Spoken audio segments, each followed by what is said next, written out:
All right, and of course, Commander Something has been waiting patiently, so we're gonna go ahead and go into the discussion first before we go into talking about Pony Life, because that's how awesome I am. Also, he's like again with the food. Oh God damn it! Hey, in fairness, we did take a break, doctors, and controlled explosion. Everything in a holidays is to do with food. Oh, Deathlight's missing for the moment. He had a bit of a power bump, but he'll be here in a second, I'm sure. Also, I did put a link to the tweet that was sent out. Okay. All right. So let's go ahead and get started here. Now, as we said right at the start of the show, Princess Donut Motley Chatspam. We submitted her for an OC, a bad OC contest for Ponies Online. I thought it'd be funny. I didn't think there would be much to see of it. She won. Oh, Cole's doing the. Okay, never mind. Vaguely, Cole was doing the food challenge, but I changed his mind, so it didn't happen. So yes, Princess Donut Motley Chatspam won a contest. We honestly did not see this coming. However, It's actually Donut Motley Spam. I know I just that, call her chat spam for short. pretty much. But yeah, it started off against a horrible clashing thing. Apparently, the character design didn't quite win a lot of favors, but the backstory is what really got people going nuts. You might have to remind me because I don't think I've heard of the backstory. It's full. because the We fun thing didn't really have one in full. Yes. The lore We of put it together. it was literally put together over the week, and She's the best of the worst, as vaguely puts it, and he's not wrong. but yes, Oh, right. we now have the big lore of Princess Chatspam. And thus, we're going to go ahead and grace you all with the lore. It took them 3 times to write this. You know what? That's better than most lores, to be honest. Yeah. 3 heads are better than 1. So, without any further ado, I'm going to move a chat window here a little bit. I now present to all of you the lore of Princess Chatspam. Race, Wings Horror Alicorn. That's it. Commander something. Are we allowed to link this? I don't want to just throw it out there. Hold on. If you're thinking of the document, I can. Yeah. Some people are asking for a link of of Princess Donut Motley Chatspam. Anyone if the link is of you may have to refresh. Yeah, I just said I lost access, so reloaded it. There we go. All right. Which means So now only I can type. I'm not worried about that. Wings Zahora Lacorn. Oh, I'm not pronouncing that right anyway. So the birth of Princess Chatspam, for the sake of time. Blah. Her birth was found in the back of a very old supermarket freezer. It was thrown away. Oh, birth can. Oh, birth can. Oh, dear world. I did not translate that in my head. Her quote-unquote birth can was found in the back of a very old supermarket freezer. It was thrown away, went on an epic trash journey, inserting montage, and ended near a power plant where her mother lived, irradiating the can and giving her life. Her mother, being of immense power, yes, we Mary Sued the hell out of her, sent her newfound daughter to the most prestigious of schools. This had built her mindset of extreme self-importance. That's right, she's a self-entitled little shit. Princess Donut Motley Spam declares herself as a self-imposed monarch of everything and thus treats everyone else as beneath her. During graduation, ponies notice something odd with their diplomas. All of their diplomas read as for Princess Donut Motley Spam. When confronted, Motley Spam simply shrugged and said, "What? I like donuts." Of course, Princess Chatspam has her likes and dislikes. She hates bananas. So you can actually threaten her with a yellow fruit of goodness. She hates raisins on cookies. Specifically just that. She is a glomper, though. She will glomp you. She likes any sweets she sees and will also send people onto quote-unquote epic journeys for not giving her sweets. She's immune to radiation, considering she was practically born from it. It's not surprising. She resides in limbo, which is why she does not torment us constantly. Thank God. She will eat spam on the regular. Entire cans. Basically pop them like Tic Tacs. Giant metal. Just grab the can, shove in face, it disappears. There you go, yeah. Giant She's metal like our own salted- trash disposal. There is no more meat. There is no more can. It is gone. Indeed. Well, at least she saves us on recycling. And she is also responsible for the massacre of the dimension of Fruitcakeograd via the use of raisins. Her abilities include Spamiportation, where she could basically is the equivalent of Hammer Space, where she'll shove stuff into her hair and it'll teleport away. Of course, the side effects of Spamortation may include dizziness. Okay, everybody, write this down. Dizziness, drowsiness, weakness, tired feeling, nausea, diarrhea, constipation, blurred vision, headache, loss of balance and coordination, dry mouth, double vision, dry vision, tremors, viral infections, weight gain, difficulty speaking, fever, unusual eye movements, memory loss, mood or behavior changes, depression, anxiety, skin rash, muscle weakness, insomnia, weight loss, joint pain, lost.jpg, abdominal pain, degenerated nerve branches and nerve endings, long-lasting brain damage affecting thought and memory, spinal failure, shortness of breath, vomiting, bleeding in the stomach, nosebleeds, high blood pressure, kidney failure, stroke, death, incineration, and location confusion. Don't take Spamiportation if you exist, and Spamiportation is apparently not liable for your health concerns or conditions. For the first few ones, I was gonna say you pop a Pepto-Bismol, you'll be fine for the next 10 minutes. So, Circuit, what you just read through there was us dropping the known ideas that were recorded in some way through various streams and through Commander's blog, as well as a few from other Tumblr blogs, including Mike Nyes, and I don't recall who got spam-aported, but they got pushed right back out of the tail. Oh. Whoa, wait! Oh! I don't want to know. Actually, that's terrifying. No, you don't know. And so what you see at the bottom here, it's my explanation from what happened that day of how we made chat spam, Yes. and then taking those ideas from above and actually putting them into a basic bio format, and then Creature went a little more in depth about that trash montage. Yep. Oh. So, yep, as mentioned, this basically was a cumulative effort of the entire chat room during an hour-long stream, where viewers basically threw everything from colors, horns, wings, etc., and so on and so forth, to create the chat spam we know, including ideas of her.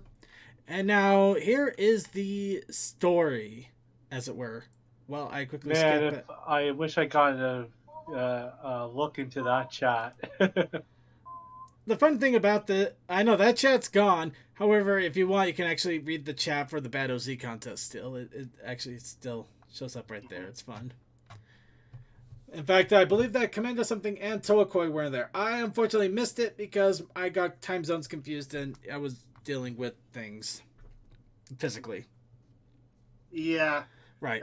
Once actually, sorry. Hold on. We'll get. Actually, go ahead, Toakoi. Go ahead. Okay, for this matchup, that OC over there is the daughter of Queen Chrysalis and a bad pony, and she has a flamethrower on. Yeah, Chatspam won because it was a Mary Sue versus a Edge character. Pretty much, yeah. Can't get more edgelord than the flamethrower. I will One. get that since it's on the Ponies Online thing, and I'm sub to that Go for because it. support. Nah, I get ya.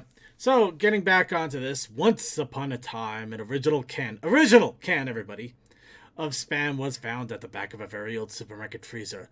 This can was trashed. Went on an epic journey and went into a garbage dump near an old nuclear power plant. It was then found by her would-be mother, who worked at the before-mentioned power plant.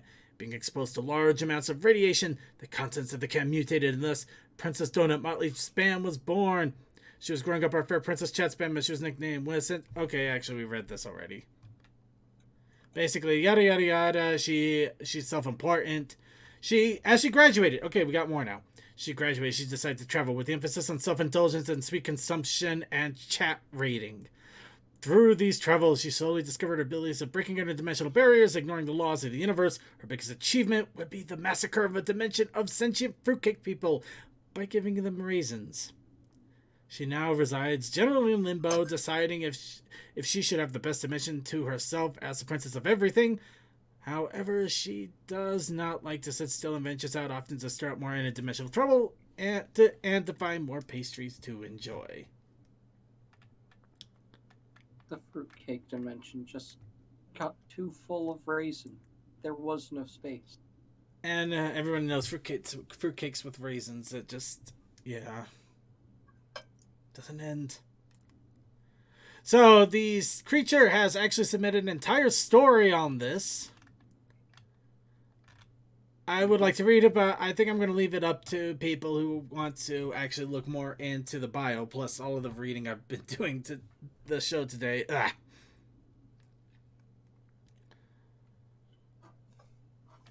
Let's see.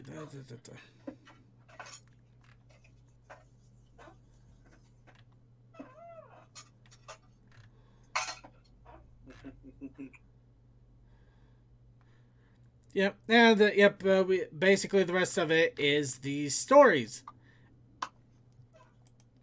And yeah, so if you want to get an actual story background there, The commander's not happy. He can't bring her back. You might want to read. All right, okay. By royal decree of command or something, let's read a story. 3 boxes of hay patties, check. 4 packs of buns and 2 loaves of bread, check. This exchange had been going on for close to an hour. One pony pulls an ingredient from the now broken and rapidly warming freezer unit. Another records and inspects the contents while 2 others run this way and that, moving what they could salvage into their backup chest freezer. 2 racks of cookie dough, trash, we can make more. 5 bags of chopped vegetables, check. And also remind me to review our prep procedure, check. 4 tubs of ice cream, check. 2 in, 2 out. As the ponies in the freezer pulled down the large tubs off the shelf, he eyed a small rectangular tin, sitting lonely and covered with rapidly melting ice. He read the 4 proud letters adorned its surface. Spam! He picked up the tin with curious fascination and started to inspect it with great interest. What's the holdup in there? Said the important-looking pony, sitting outside of the open freezer door. We don't have all day. This snapped the pony out of his fixation and returned to his duties. 1 can of spam. What? Freezer Pony appeared out of his temporary dwelling, holding the tin in his hoof to show the supervisor what he had found. What in the... Said the supervisor with similar confusion to her subordinate, but quickly shook off the myriad of questions that arose. Trash! We don't have time to dawdle. The Freezer Pony gave the tin one last long look, before giving a shrug and tossing it over his shoulder and into the trash bin already full of bad or undesired product. The next day, bright and early, a gruff and bulk-built earth pony pulling a large wagon filled with Celestia knows what made his way down a cobble street as he and his partner approached the back of a small restaurant. As they arrived at the destination, the smaller but still able unicorn trotted ahead to collect their prize. what a prize it was today. At least 3 extra bags than usual. Using his magic, the unicorn lifted the trash bags from the allotted dumpster and to the cart. Upon the bags coming down, one of the bags caught a stray loose snail, opening a sizable tear and spilling some of the contents onto the street. "For Celestia's sake, Blight," said the gruff pony. "You mind being careful with the goods?" Blight worked to clean the mess and load the stray bits into the cart and tie the freshly made hole closed. "You know, Belle, we wouldn't be complaining if you were the one handling the goods." As he approached his partner's side once again, he felt a great weight unceremoniously plop onto his back. "You're right. It's about time we switched. Great idea," Bale said as he worked out the kinks in his joint and spine, producing a series of cracks and pops. With a newfound spring in his step, Bale continued down the road, leaving a stammering Blight behind. That's not... Ah! Blight eventually said in defeat, with a stomp on his hoof, and pressed on, now being in charge of the not-so-minuscule pile of treasure that not so consensually followed behind him. As the pair became smaller versions of themselves in the distance, a pair of beady eyes revealed themselves out of the shadows of the nearby hallway. The figure slowly approached where the 2 ponies had just been and very rudely stole a heap of a banquet, all for themselves. Once satisfied that the ponies were gone for good, the small mass of dark fur leapt into action, rushing into the light, revealing itself as a raccoon. To retrieve what was left of their pilfering, a small tin with 4 large markings. The raccoon lifted the tin with its paws and gave it a once-over. Suddenly, the sound of a creaking door startled the critter, and it bolted back to whence it came, tin in its teeth. After some time, I reloaded the video so it could go back and play what was playing once before, because it's good background. As some climbing, jumping, and more climbing, the critter had made its way onto a rooftop where it could enjoy the spoils in peace. The raccoon picked up where it left off, giving the tin a sniff here and a lick there. Doesn't taste like food, smell like food, but it came from that shop, so it has to be food, thought the raccoon. It tried a few more bites, only harder this time, trying to break the surface with its teeth. No good. Maybe smashing it open with the thing. Wait, maybe smashing it will open the thing. Ah, right. The critter picked up the tin in its front paws, brought it over its head, and threw it onto the roof, causing the tin to bounce off the side of the building and down to the stroller of a passing mother and her foal. The raccoon gave a shriek at the realization of what it had just done. The tin finished its descent and landed in said stroller next to a resting infant. The impact of the soft liner was enough to alert the foal to something new in its life. It's not every day a new thing falls from the sky and chooses an owner like that. It tapped the tin with a hoof a few times, and quickly became amused at the tinkling sound it made. Let out a chuckle at the noises the new toy made. The foal's tapping became more forceful as chuckles turned into fits of joy. The tinkling turned into clinking when it had started to rap the tin against the edge of the stroller, which only brought further joyous laughter. It was enough to snap the mother out of whatever haze she was in and notice the grimy thing her baby was playing with. Without a thought as to where it came from, she snatched the tin from her infant, tossed it aside, causing the foal to start the chorus of the little song it was making moments ago. The mother, probably still in some sort of morning stupor, had not noticed, or perhaps not cared, where she had thrown the tin as it landed in the nearby river they had been walking along. Now the tin floated lazily in the water and away from the town it started in. Occasionally, the odd fish would try to nibble at it, but let it be on its way once they realized it was just garbage from those disgraceful ponies ruining their homes again. The nerve. Several hours later, after enduring much more harassment from wildlife, rocks, and currents during the trip downriver, the tin came to rest on a bank near a collection of massive, oddly shaped structures. A sign adorned a worn chain-link fence near the river that read, "Danger! Radioactive waste present. Authorized personnel only." For a while, the tin simply sat there on the shore, with its 4 proud letters spelling spam facing the sky. That is, until a multicolored cloud started to creep its way past and through the fence and surround the tin of spam. It seemed to perk in only a way a cloud can when it detected a small crack along the seal. In moments, the tin had been enveloped by the cloud, and from within, the faintest impressions of a pony could be seen, as if it were kneeling down to comfort a wounded foal. Several minutes went by without a sound or movement from the cloud. Then a chilling, almost motherly voice rang out in the air. It didn't sound to be directed anywhere, nor come from anywhere, but rather everywhere. Workers within the adjacent power plant claimed to have heard this haunting phenomenon before, but they could never recall any details, as if it were a dream they never had. It only spoke one thing before dissipating. Motley spam. When the cloud was gone, so too was the tin.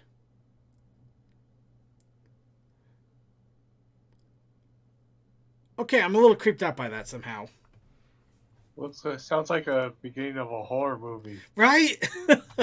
Well, the glow cloud is her mother. No, I get that. Also, what have we been doing? We have built her up to be a monster. We've done. Are you surprised she has a monster origin? Well, not a monster, just kind of a thing. I wouldn't say a monster, just a force of nature. A very weird force of nature. But either case, that is the origin story of Princess Motley Chatspam, who won the Bad OC contest. And apparently, because of the Bad OC contest winnings, we are also going to be getting art of her at some point in the near future. And yes, Creature has some amazingly mad writing skills. Yeah, Creature is a damn fine novelist. So yes, unfortunately, everybody, we are going to get more art of Donut Motley Chatspam. Not from Commander something, but from other artists, too. We have unveiled something horrible, and it is going to be run with... Oh, dear. I know. She's going to take other souls on epic trips because they didn't get the sweets. Yeah. Well, let's think of it this way. At least she won't be bothering us as much. The only thing that I think something might go wrong is they'll open up her eyes. It's Anime 101. You never open up the eyes. You never know. No. Suki, you gotta agree with me. You never open up the eyes. If they're not meant to be open, you should probably leave them closed. Exactly. They're not meant to be open. Yeah.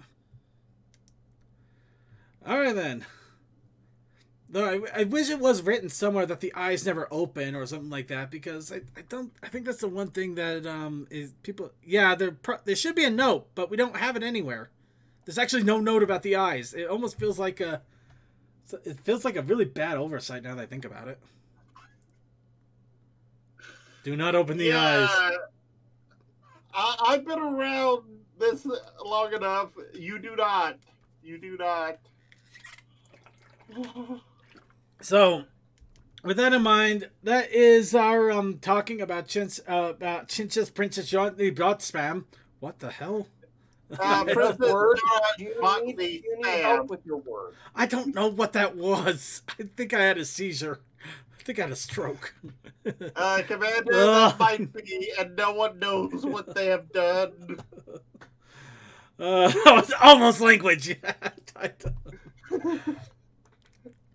Alright, so we're going to jump into talking about a Pony Life episode, because I think we have just enough time for that before we go into our video segment. So, we do. Yeah.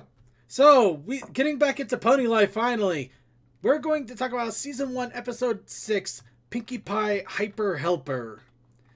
Or basically, this is the reason that we probably have the funniest, scary Fluttershy face we will ever see.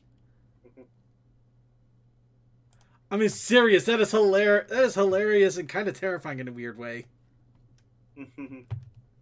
So, quick synopsis of the episode.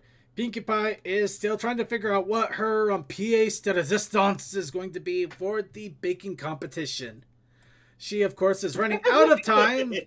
Say what? Commander was not ready for that face. The Commander, children are driving Oh my her God. mad.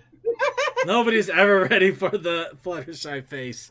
I told you! She will murder the children before the day is gone. How the fuck did I miss this? I don't Pony know. life. It's Pony Life. I'm not gonna lie, they actually are doing some amazing things in it. Whatever Yeah. they are on, I want those drugs.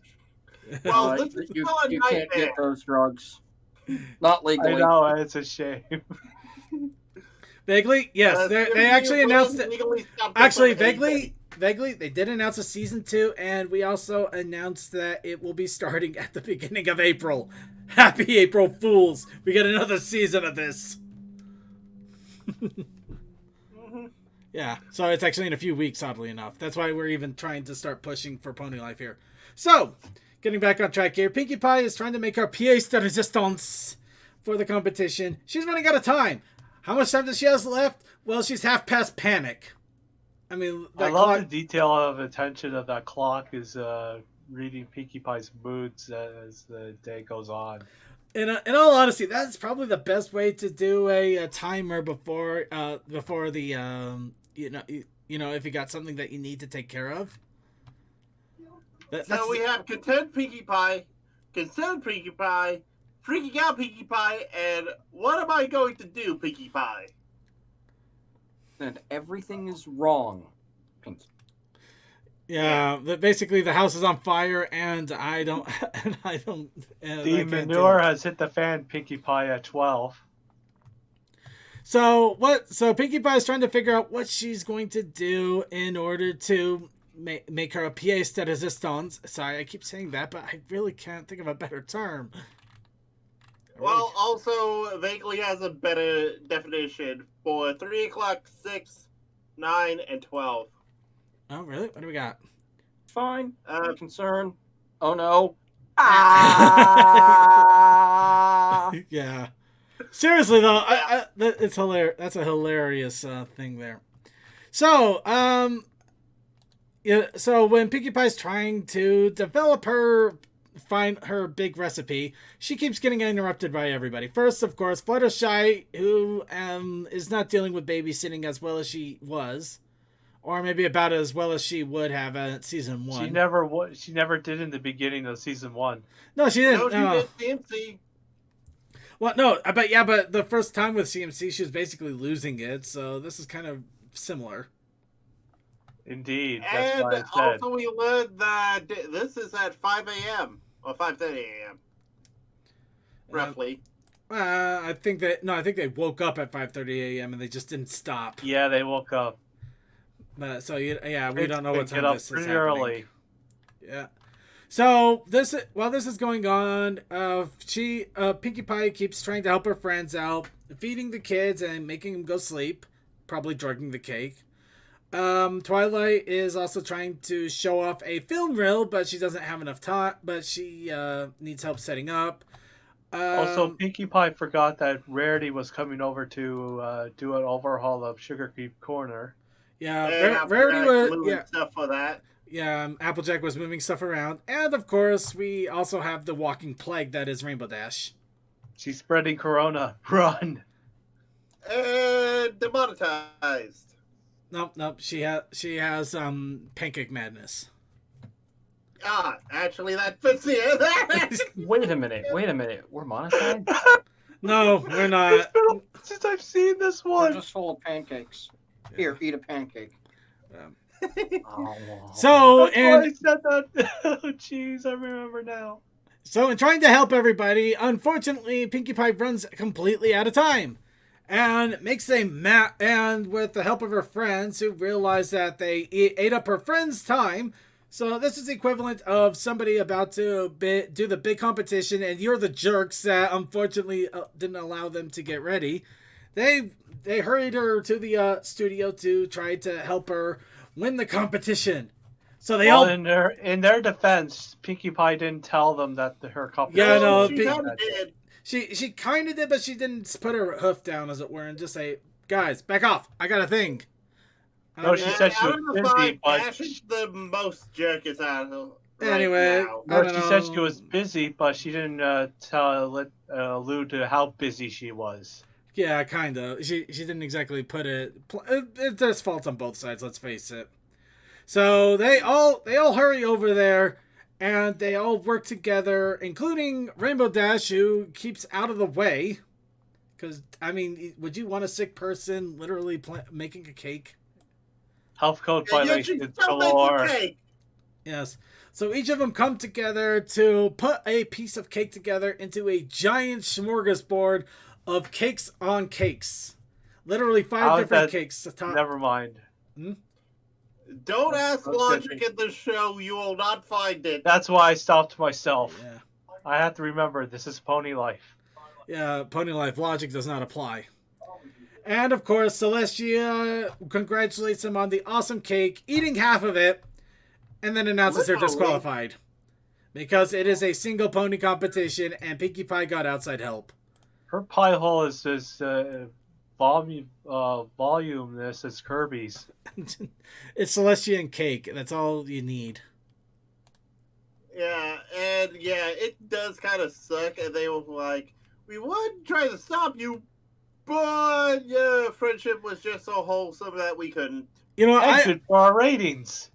Actually, that was pretty much it. It was live TV, and it was really good for ratings. And it was so wonderful and dramatic that they didn't stop them from doing it. So yeah, It just slides into the mouth is disconcerting. Of course, they say that. I bet you dollars to donuts. Celestia saw that they were making a literal 5 cake layer cake. So she probably stopped them altogether just so she could get that half a cake there. I mean, look at that. She's eating all of that. Really? There's no way she would stop them even if it was against the rules. She was getting a free cake either way. She was getting so much cake. She was not going to stop him, and I can't blame her. I wouldn't have stopped it either. But at the end, we do get a thing of, "Hey, Pinky, you're on the spinoff show." Oh, there's the image I was looking for. Yeah. So yeah, no, not that image. No, yeah, there's the image where it's just like, it was just so wholesome, we couldn't stop it. But yeah, Pinky still gets on to the spinoff show called, It's, what was that? I don't know, but yeah, so Something All-Stars. It's just kind of a spin-off All-Stars or something like that, but yeah, Like Jessica or something. No, I'll get, Baking Juggernaut All-Stars. Yeah. Thank you. But I'll give them credit. I will give them absolute credit that they were just like, you know what? You had the great cooperation and friendship, but you weren't supposed to do that, so you're disqualified. That's just not something you'd see in a lot of kids shows at times. Yeah, and the moral is don't bite off more than you can chew. Yeah. Leave some time for yourself. Also, your friends should not be jerks because, really? Also, make sure you carry a disinfectant spray with you at all times. Yeah. Also, if you're sick, don't leave your house. Just have some soup. Twilight fighting Celestia's pancakes since 2020. Also, Celestia makes for a really good JoJo reference right there. Oh, yeah. So, in any case, that was the episode. That's the episode for the most part. Short, like all Pony Life, it's short, sweet. It does have a pretty good moral in general. It does have an interesting way of giving it. And, of course, it is kind of hilarious the fact that Pinkie Pie basically lost the competition by relying on friendship, which is ultimately what the series is always about, of relying on your friends. So the irony is amazing. Well, it wasn't in the rules. It was in the rules. It's actually they said they had it on the there since day one, and there's our roll board right there. The fact that Rainbow Dash provided a second wall of, if you're sick, don't try and help. You need rest. All right. Okay. So overall, episode I give it a good thumbs up. it's got a decent moral. It's got some funny moments. I mean, we got the Fluttershy face that nobody's ever going to forget, no matter how hard they try. Fluttershy, never have kids, or else you'll be like that 24/7. Yeah, and the fact that we get the Rainbow Dash, the sick Rainbow Dash, just as everything was starting to kind of go nuts in regards to Celestia's Pancake Madness. The timing is terrible, but amazing. Also, it's kind of funny for Andrea just to yell at herself. Yeah, there's that too. Though the one thing the one thing that I'm always going to question now is Celestia even royalty anymore, or is she just basically the equivalent of? My mind just blocked there for a second. Gordon Ramsay. She's basically the equivalent of Kate Gordon Ramsay. I'm the ruler for a reason. Let me have my own spot on a show that I get to judge on. That I get all the cakes on. Well, also, we haven't really had that much structure on government because, want it to be a little bit low random. Well, I don't exactly expect this show to have any kind of government display. This show won't explain that because that's not what it's about. Well, that would be really weird too, to be honest. So, any case, those are my thoughts. I thought it was fun, enjoyable, moral good. You had some good image moments and just a funny little twist. Like you did wonderful, but you failed because you broke the rules. Yeah. So, what are your guys' thoughts on the episode, if you remember it? I still had events fresh in my mind for this episode because it stood out above others from season 1 for me. Alright. And I got a bunch of muted people. Any of the mutes want to jump in and give their thoughts? I'm not muted, right? No, you're not muted, Suki. Okay. Oh, the You can also jump in and give your thoughts to Suki. I mean, honestly, I only kind of remember these episodes, and I have not really felt like going back to them. So yeah, I don't blame you. That's kind of why I'm trying to show off the episode like an hour before our shows on Monday so people can get a quick refresh, especially since they tend to be really short, like 5 or 11-minute episodes. But yeah, I don't blame you for forgetting it. I really don't. All right. Anybody else want to jump in on this, or is everybody just gonna start hiding it? Yeah, everybody's hiding at me. Okay, I think we'll go. It's more of the thing of this is a very good format for how you can just do rapid fire jokes, and most of them hit. The only miss I really got was why did we have to include Dash in this outside of main cast? Jokes. True, but. Well, it's probably just main cast and jokes, especially with like a sick Dash flying around and causing more trouble and trying to help when she really shouldn't be at all. Ponyman 64 did a joke. Oh yeah, the cake is fucking raw. It's nothing but doughy. Cook it again. Where is the lamb sauce for the cake? I don't know why you'd have lamb sauce on a cake, but where is it? Where's the buttermilk cream for the cake? Where is it? No, I got it. Where is the lemon drizzle on this cake? Okay, that's enough of. Is your sweet tooth not satisfied? Why do I feel as if there's something rumbling that we are awakening? I have no idea. We're gonna move on.